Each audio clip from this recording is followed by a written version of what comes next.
What's up guys, B-Boy LMD here and you guys still watching Respeto Agulong. And in today's episode, what we have here is the Suzuki GSX S1000.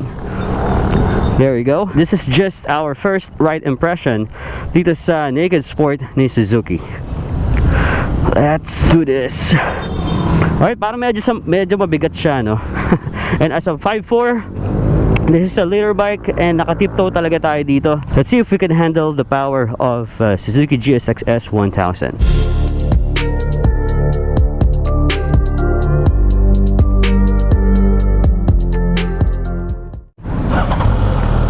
There you go.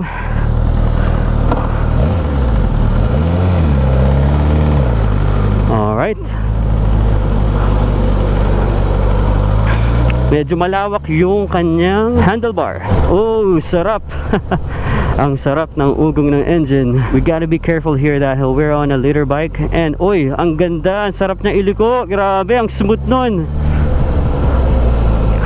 Isa pa, dito sa tight corner. Oh, gusto ko yun. Nung nakasakay ako sa kanya, nung nakatayo pa lang tayo, ang bigat niya. Pero ngayong umaandar na tayo, grabe, parang ang gaan na lang niya eh. And actually, ramdam na ramdamin ko yung power ni GSX S1000. So we gotta be careful. Hindi natin to pwedeng mabigla. Baka kung saan tayo pulutin. I'm making sure talaga na dinadahan-dahan ko yung throttle niya so far. Kasi nararamdaman ko may ibubuga talaga itong motor na to. Okay, power wise wala akong masabi. Napakalakas niya. Siyempre, this is a liter bike. Isa sa mga flagships to ni Suzuki when it comes to naked sport. So what do we expect, diba? And grabe, ang sarap niya. Ang sarap niyang kontrolin. Actually, first impression ko nga sa kanya bago siya sakyan, iniisip ko mag-struggle ako sa handling niya kasi nga masyado siyang mataas. But once eto maandar na tayo, grabe. Isa siguro to sa pinaka smooth na motor na nagamit ko so far sa lahat, mapa small displacement man or big bike.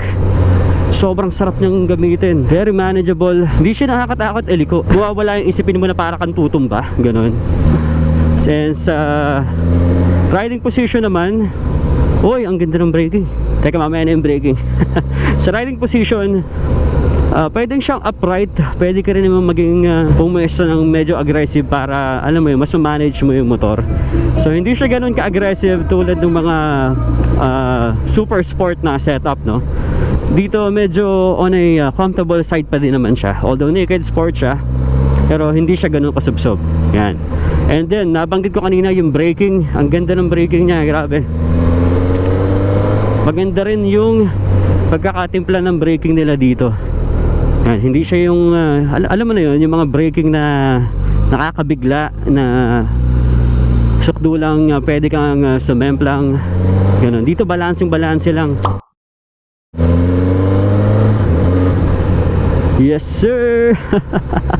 Grabe, ang sarap niya. Ngayon ang tumatakbo sa utak ko habang nagko-cornering, parang ang sarap niyang i-GP shifting. Parang yun na rin naiisip kong magandang changes or upgrade dito sa motor na to. Yung sa ganyan, hindi sasayad yung paa natin during corners. Yan. So far, grabe. This is very satisfying. And yun, makakailang minuto na rin naman tayong bumabiyahe.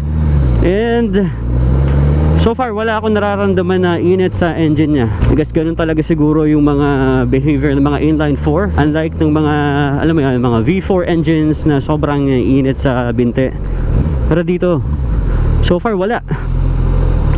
I mean, kung may init man, alam mo yung normal na init ng engine, diba? May ganun. Pero yung mga overwhelming na init na kala mo sasabog yung makina, hindi naman siya ganun. And you could definitely enjoy this bike on a wider road, especially kung nasa highway kayo.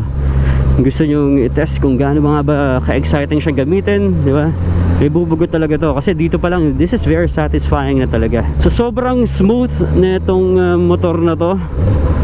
Nawawala yung takot ko sa kanya kapag kumukurba.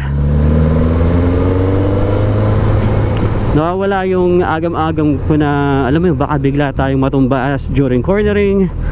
Hindi, sobrang balanse niya kasi.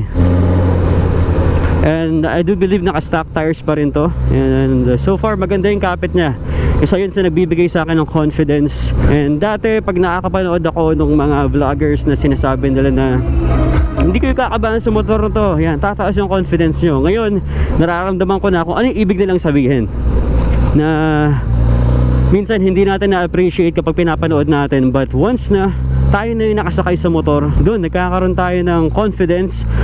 And at the same time, pag mataas yung confidence natin, pag kampante tayo sa biyahe natin, it will result for a safer riding. Yan, syempre, pag maganda yung chemistry nyo ng motor nyo, nagkakasundo kayo sa gusto nyong gawin, hindi pumapalag yung motor, susunod lang siya sa gusto mong puntahan, yun, magiging safe, mas safe tayo sa biyahe natin. And masabi ko, this is highly recommended, especially sa mga kagulong natin na gusto mag-upgrade into a litter bike na medyo kapos sa height. As a 5'4", tulad na sinabi ko kanina, tiptoe tayo dito. May kabigatan kapag yun, nakatayo tayo. Siguro mas magiging, I guess sa 5'4" okay na to. Pero kung mas, alam mo, mas mababa tayo sa 5'4", mga 5'3", medyo that might have been quite challenging, I guess. But still, if you have the skill, diba?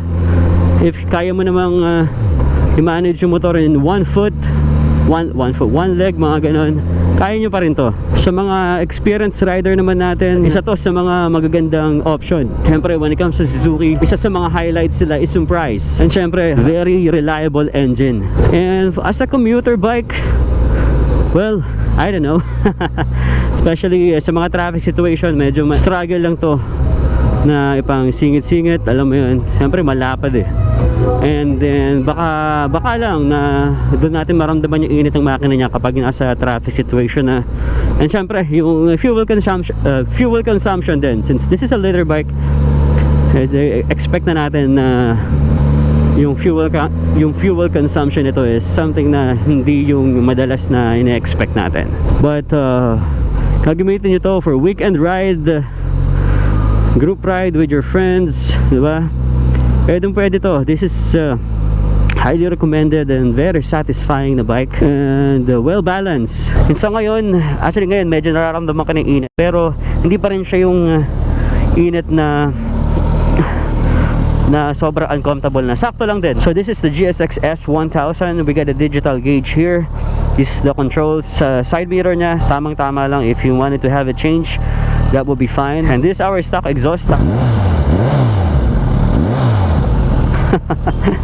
This is very satisfying. Wala akong masabi. Kung ano man yung mga hindi ko pa nabanggit, hopefully magkaroon tayo ng follow-up review or full review para sa litter bike na to. Hopefully matry nyo din itong motor na to, and para makita nyo kung gaano kasarap gamitin itong naked sports bike na ito ni Suzuki. Again, big shout out to Suzuki Big Bikes Antipolo for this opportunity to road test the Suzuki GSX S1000. They're located at El Sumulong Circle, Circumferential Road, Barangay San Roque, Antipolo City.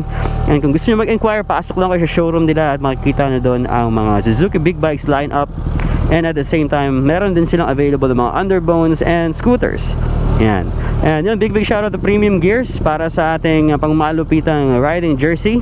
And kung gusto nyo magpa-custom, just message our Facebook page. And big shout out to Dino Motor Oil if you're looking for the right engine oil for your scooters, underbone, and even for racing purposes. Just check out Dino Motor Oil. Again, D-Boy LMD here, and you guys watching Respeto Agulong. Don't forget to like and follow our Facebook page and subscribe to our YouTube channel. Just remember to be safe always and enjoy every ride. Bye for now, and I'll see you guys on the next one.